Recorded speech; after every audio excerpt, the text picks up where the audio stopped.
Hello, this is Anna Laura Brown, host of the Autoimmune Rehab Podcast, where we talk about how to actually thrive and heal your autoimmune condition rather than just covering up with pills or changing your diet and hoping you'll feel better one day. We feature solo episodes on helpful topics and interviews with guests who have actually walked in your shoes with autoimmune disorders and/or who have years of experience in helping people to thrive and not just survive with autoimmune challenges. I'm a health coach who started this podcast because I was diagnosed with Hashimoto's in 2018 and wanted to inspire hope and transform health for people with autoimmune challenges. So keep listening and let's get you the help and hope you really need. This is the Autoimmune Rehab Podcast. And today I am super excited to welcome Stacey Roberts to the podcast. Stacey actually has a book coming out in March that is all about how to live pain-free. She's a physical therapist. She has a nursing background, all kinds of other things. So welcome to Autoimmune Rehab. Stacey, why don't you start off by telling us a little bit about yourself and what brings you onto the podcast today? Sounds great. And thank you so much for having me. I'm really excited to be on your podcast today. A little bit about my background and just want to also congratulate your listeners for taking the time to listen to help, their own health and kind of take charge of their own health. And a little bit about my background is, as you said, I've been a physical therapist for over 34 years. I have a practice in Wauwatosa, Wisconsin, which is near Milwaukee, Wisconsin. And we help people with, muscle and joint pain. And we try to do it as natural as possible and helping patients avoid surgery, injections, or medications to help with pain. I also increased my scope of practice and went back to nursing school so that I'm close to being a nurse practitioner. Just have to finish my clinicals when I can find some time. And I did that so that I can also, as I was treating patients over the years, I found that there are hormone-related issues that can cause joint pain. There's gut-related issues that can cause joint pain. There's so many different things that we deal with on a regular basis that we don't know could potentially be affecting our pain. And instead of just covering up with medications and kind of putting Band-Aids on it at times, and not that medications don't help somewhat, us to be functional, but if we really want to get rid of that pain and be as active for as long as possible, we have to look at other options. We do a therapy called Softwave therapy here, which has been incredible for localized inflammation. And I kind of utilize that to help with the patient to find out, is this a localized issue that's just, inflammation in your knee?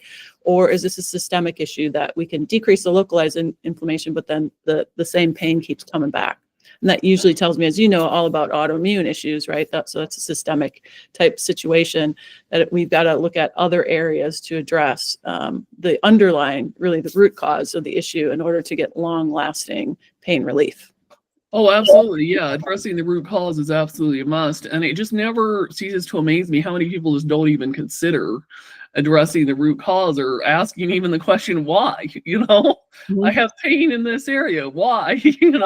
Why? Yeah, we're kind of conditioned not to ask, right? We're kind of conditioned to just take this pill, do this, and then, magically the pain goes away. But then what happens when it doesn't, or what happens when it keeps coming back? So that's when it becomes a little bit more, thought-provoking. And as a clinician, utilizing my clinical reasoning to be able to go, okay, well, what else could be contributing to this?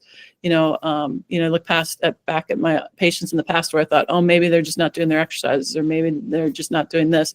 Well, maybe it was some other issue that we didn't uncover until now. So that's what I try to do in the pain-free formula, is help people seek other potential reasons for their pain. That's awesome. That's amazing. Yeah. And I have to say, just a pitch for anybody that's not familiar with the Softwave, it's actually really amazing. I've done it because I did stem cells in Mexico. There's actually a whole episode that if anybody that's interested in stem cells that hasn't listened to it, called I Went to Mexico for Stem Cells. And my orthopedic that does the stem cells, he actually practices and does surgery here in Utah, but then also does stem cells with a clinic in Mexico, made me go to a physical therapist that had Softwave after my stem cells, because what it does is it helps drive them in and helps make them more effective in that area. And for me, it was the knees. Yeah, absolutely. Yes. Softwave is really, I was completely skeptical about it. I didn't think it would work at all. A friend of mine kind of dragged me along to a session to see if it was anything that she wanted to continue to pursue. And I was amazed. I was absolutely amazed. Still very skeptical, so I had to find the research. And now I help support other clinicians that have Softwave in their clinic. I help them develop protocols for it. We've really just expanded the scope of the use of it. And I'm so excited that you've had treatment with it, because if you haven't had it, you kind of don't get it, but it's worked better than anything that I've seen in 34 years. So it's really an integral part of my practice. Yeah, for sure. Absolutely. Yeah, my orthopedic's a big fan of recommending that everybody that does stem cells does the Softwave after. And he actually also has people do it after PRP or plasma injections as well, too. So it's like, yeah, it just enhances the ability of the body to, get those stem cells in the area and the anti-inflammatory effects of it. It really accelerates it. Research supports that when you combine those two, whether it's stem cells and Softwave or PRP and Softwave, research shows that it accelerates and significantly helps with the procedure work better. So that's fantastic. Yeah, for sure. You probably have patients that come in after they've done stem cells and PRP and do the. You bet. Yeah, I wish more would, but yeah, we do have some. Yeah, it's, I think, becoming more and more, hopefully more standardized care. I realized the more I talk to people that I was super fortunate to have had the orthopedic that I had, because he's super innovative and, That's fantastic. But yeah, cool. So if somebody's listening to this and they're thinking, okay, I've got joint pain, I've got pain here, this and that kind of thing, what would you say would be the very first thing somebody should do to try to figure out the why behind why they have that pain? So if you have, so the people that come to see me basically have usually gone through the gamut of, okay, physical therapy hasn't worked, or because now, unfortunately, physical therapy, especially in the larger chains, it's just basically, here are some exercises and, go sit on that mat and go do them, or do the exercise at home. We've really lost the ability of doing hands-on work for physical therapy. So physical therapy that I came out with in 1990 is not the same as, what a lot of people think physical therapy is today. So number one, if you haven't had physical therapy, go to a physical therapist that uses manual therapy, manual skills to work with the muscle and the tissue and the fascia around the area that is irritated, and then work on exercises. And if that doesn't work, then we got to start thinking about, okay, is there localized inflammation that we just need to calm down in that area? And that's where Softwave comes in. So patients will call up my clinic and I have them come in for a trial of Softwave. The Softwave is so great to be able to take care of the localized inflammatory process. What it does is helps that pro-inflammatory process move into anti-inflammatory stage, and then the body can do the rest by healing the tissue. So it helps to modulate inflammation. That then decreases the pain. If the patient has a significant response in that session, where many times the pain is 50 to 100% better in the session, during the session, and then before they walk out of the session, that's how we know that they're going to do really well with Softwave. Then they come back for Softwave therapy and functional exercise and manual therapy. So we want to do all those things together in order to get the person moving better, more efficiently, as we're decreasing the pain and decreasing the inflammation. Now, if you come to me and it's the second or third treatment and you're still going, it's better, but not, significantly better, that's when I start thinking about other options. And let's say it's a perimenopausal female who's all of a sudden pain is popping up in all different joints, because joint pain is a really common symptom in perimenopause, actually more common than hot flashes. Then what I would say is, let's look at your hormone levels. Okay, see if the hormones might be contributing to it. And also we talk about if they have any digestive issues. And if they have digestive issues, we start thinking about, is there an issue with gut health? But also we look at food sensitivities, because you don't need to have gut issues in order to have food sensitivities, but food sensitivities can create something called a leaky gut or increased intestinal permeability. So that can cause more inflammation in the system, and some of that can settle in the joints. There's a bacteria called lipopolysaccharides that can settle in the joints when you have leaky gut. So it's fine if that lipopolysaccharide's in your gut, but if it kind of leaks into the system, it can settle in those joints and actually contribute to the deterioration and degeneration of those joints. And Softwave actually and Shockwave have been shown to decrease LPS in the area by upregulating something called toll-like receptor 3. So then we look at, is this localized inflammation? If it's not, we look at the hormones, we look at the gut health, we look at food sensitivities, and we also talk about stress because, mind-body is real, that relationship, and the gut-brain axis is real as well too. So we want to maximize our overall health by managing our stress levels as well as those other things we've talked about. Yeah, that's great for sure. Yeah, because stress is a big one. And then, of course, anybody majority of people listening to this have autoimmune conditions, and so that autoimmune goes into the whole gut health and the joint pain and all that. It's all interconnected. Big time. Yeah. And, you can do testing too, and hormones too, right? So thyroid hormone, as you know, with Hashimoto's, right? The thyroid hormone can be affected, the thyroid itself, and, simple things to do to decrease the inflammation, in research in regards to Hashimoto's gluten, gluten can be a trigger for some people, not for everybody, but for some. So, kind of rebuilding the gut to help to decrease the inflammation can help decrease those antibodies, right? But also can help with joint health too. And a lot of people don't equate the two, but I talk about in my book, a friend of mine who had, constant muscle and joint pain in her shoulders and her neck. And I said, you need to get your antibodies tested. Because she said, my doctor said my thyroid's normal. Quit telling me to go back and get tested. I'm like, I understand that, but you need these antibodies tested because your other levels can be normal. And what happens is they just wait till your thyroid fails and then they do the testing for these antibodies. So she went in and got the test done for the antibodies, and sure enough, they were elevated. So she had Hashimoto's, like yourself. And finally, when that was treated, the muscle and joint pain in her neck and shoulders went away. So I won our bet, but we had bet, if I won, I'd get an outfit. If she won, she'd get a new outfit. I haven't seen the outfit yet, but I'm happy that she's feeling much better. Yeah, sure. That's awesome for sure. Yeah. So tell us what the name of your book is then.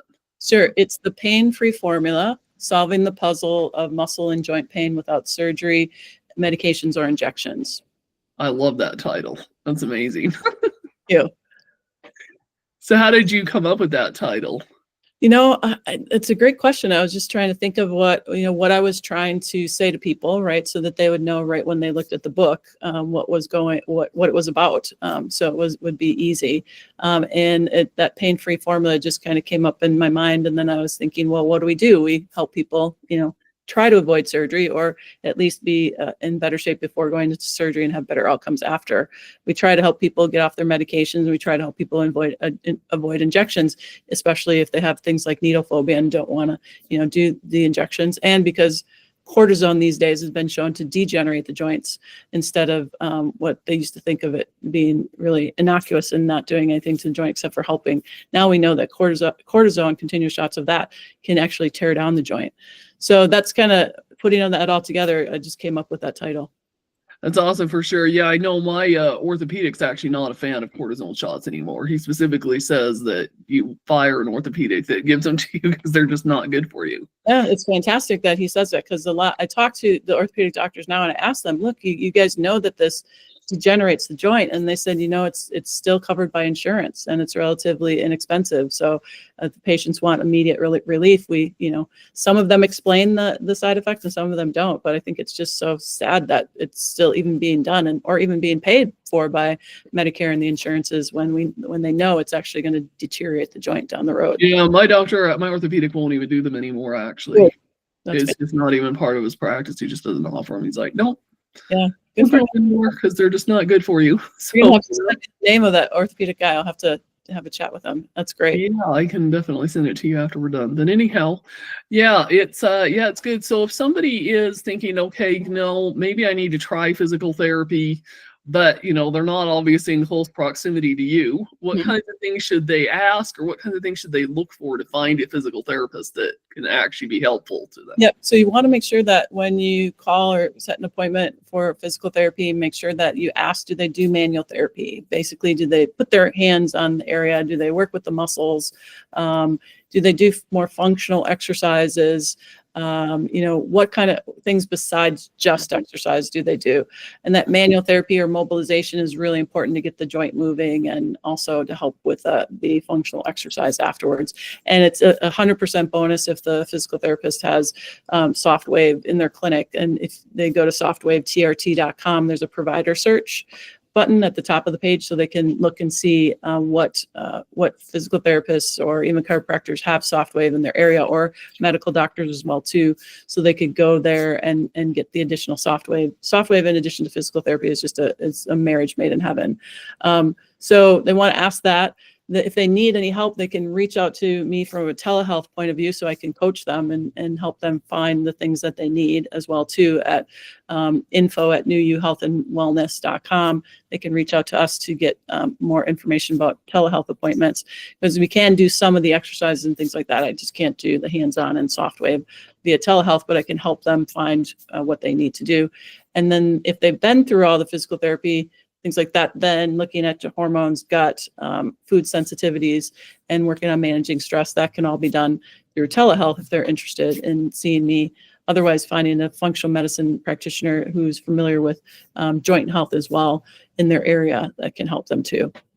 Yeah, that's awesome. That's great. Yeah, they just answered the other question I was going to ask, is do you do any kind of telehealth at all? People are intrigued and wanting to talk to you, but they, Absolutely. Yep. And we've got another PT here, and we've got an exercise physiologist. So we've got a lot of people that have a lot of experience in helping people with the muscle and joint pain. That's awesome. That's amazing. Thank you. Cool. So anything else before we jump into the last few questions here that you feel like I haven't asked yet? No, I think you really covered everything that's going to be in the book. And I love your approach about, looking for the root cause, and, and also, I guess the one thing I would add is, don't be afraid to advocate for yourself. If you go into your orthopedic doctor and say, you know what, I think I have food sensitivities or gut issues that are affecting my joints, or hormone issues, they might think you're crazy, right? But keep looking around for somebody who is open-minded and, has the solution for you. But don't always expect conventional medicine to be open and inviting to these newer ideas. Everything that I have in my book, I have probably over 20 pages of the research and citations for where all the research is coming from. So it's all supported by research, but it's really new within the last 5 years, especially the gut joint axis that I talk about. So just be a really big advocate for yourself and continue to keep looking, especially if you continue to suffer from the pain. Yeah, for sure. It's all about finding a practitioner that's open-minded enough to actually understand all that and to embrace new technologies and the new science that's out there. Right, because I was listening to a couple of your podcasts. I think how many doctors did it take for you? 3 doctors for your? 3 for me, yeah. Which is actually pretty fast in some ways. Some people it takes 5, 6, 7 sometimes. Right, exactly, yeah. So yeah, just definitely be an advocate for yourself. Yeah, absolutely, for sure. Okay, so last question I always like to ask everybody, and then we'll have our call to actions, have you tell people how they can find your book, how they can get their hands on it, even though it's not published yet, so that's not quite going to be possible, but connect with you, that kind of thing, is if you could go back in time to, let's say, I don't know, about 30 years ago or so, back when you were pretty new, you'd only been a physical therapist for a couple of years, what kind of things do you wish you knew that you would tell yourself now? Yeah, probably about 90% of what I know now. I wish I knew. But I would say, trust your gut, because I know even back then when patients were doing everything that they were supposed to do and they still weren't getting better, I would, again, we just thought either the patients weren't telling us the truth, that they weren't doing everything that they're supposed to do, or we just didn't know, right? Was it just kind of all in their head? And I never believed that in the past, because I would trust my patients. So I would say, trust your gut, keep researching. There's other answers, there's other reasons for what's going on, and just keep searching and looking, and you'll find it. And that's where I am today, and be able to help a lot more people than I was able to help before. That's awesome. That's amazing. Okay, so like we mentioned before, her book's coming out. This podcast, if you're listening to it when it first comes out, you're going to be listening to it towards the end of January, first part of February. But her book's not coming out till March. But if people want to get on a list, I believe they can email you to join the list to get the information about the book. Yep, they can either email info@newuhealthandwellness.com, Health and Wellness. That's NEWYOU, healthandwellness.com. Or they can give us a call at the clinic and ask to be put on a list for to be notified when the book comes out. And that phone number would be 414-299-8121. So Okay, awesome. And we'll put that in the description of the podcast as well, along with your website, anything else that you want to link to, or any other calls to action that you want to invite listeners to connect with you. Just go to your website, check you out, that kind of thing. Yeah, absolutely. Check out the website. We're launching a pain-free formula podcast in March or April to kind of coincide with the book. So we'll be Cool. we'll That'd be be awesome. guests. So and Laura, I'll have you on as a guest to tell me about. Yeah, I could do that too. Yeah, I would love that. So that would be the other thing to keep eyes and ears open for. So if you call us, you'll get on the list so that we can let you know everything that's coming out going forward. Awesome, that'd be great. Yeah, and then if you are catching this after the book is out in March, then we will have gone in and entered in a link to go buy the book too. So kind of just depends on when you're listening to this, but we'll assume most of you are listening before the book comes out, and you'll need to contact her to get on the list. Awesome. Fabulous. Thank you so much for having me today. Yeah, absolutely, Stacey. It's been amazing. The information's been really helpful, I think, to a lot of people. So if you enjoyed this episode, please share it with anybody else that you feel like could benefit. And if you would like to leave us a rating or review, those are always welcome as well. And we'd appreciate any feedback. Thanks again for listening. This has been another episode of the Autoimmune Rehab Podcast.